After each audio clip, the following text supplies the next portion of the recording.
I come from a family of 6 children. And I was the oldest. Yeah, in between us, there was a brother, Chaim. And after me, my mother had twins, but one of them died. Her name was Frida.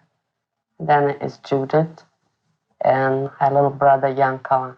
And we lived a very happy life. My father was a businessman, and we were educated in Czechit and in Yiddish. We had a yeshiva in the town that we supported. We never experienced any anti-Semitism under the Czech government.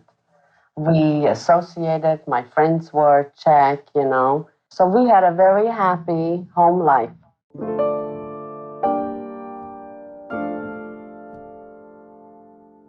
The Hungarian army came in, and then they occupied the Carpaths. They took our business away. They just plain blind came in and they occupied it.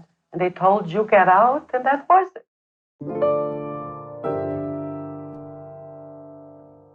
There was like rumbling, rows of tanks were coming through the town, and they parked those tanks in the center, and we heard those noises during the night. And in the morning, there was a knock on our door, and there were 2 SS standing. And he said, "Let's go."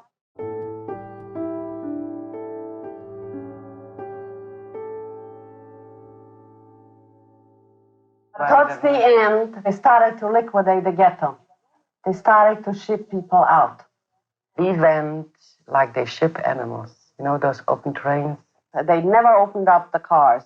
It never stopped. It just constantly was going. And we were suffocated practically there. And because there were so many people crammed into a small place, there was no water, people were fainting, elderly people were dying. And finally, after 3 days of traveling, the train suddenly stopped and suddenly opened up the doors. And I heard they say that, man, here, this goes here. The people started panicking. They didn't know when they was going with those rubber sticks, you know, here, there.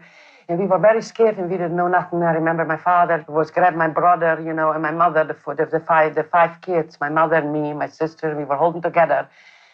And as we come down, there were the SS pushing my father here. They announced that. And we go here. And my mother was going with me, with my sister, and there was 8, 10, 11. They pushed it here.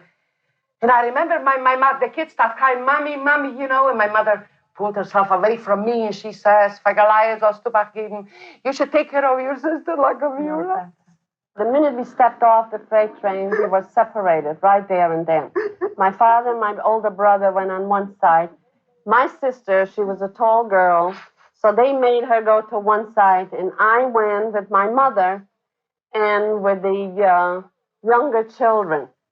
And my mother looked around, and she says, "Well, where's your sister?" I said, "They made her go over there." So she tells me, "You run after her because she only has one dress on her." And they pushed her on one side, and I was running from one place to another, and I don't know how. Because in Auschwitz, you just didn't run from one place to another. But somehow I caught up with her. And I found her, and we were marching. You know, they took us into a section where all the women arrivals came in. And that was a big, long barrack. And you stay there. We were in Auschwitz for 3 days in barracks. And outside, all that going down, there was a big band playing music constantly, day and night. There was smoke, heavy smoke. There were babies screaming. You were looking where it's come from, but you couldn't see where it's come from. Everybody was screaming and crying and running. And they said, you know, "Don't cry. You'll be after they go shower, and you'll meet them in the afternoon. They'll meet again." And since then, that was the last time we saw my father, my brother, my grandmother, my mother, and the 4 younger. My brother. That was the last time I've seen them.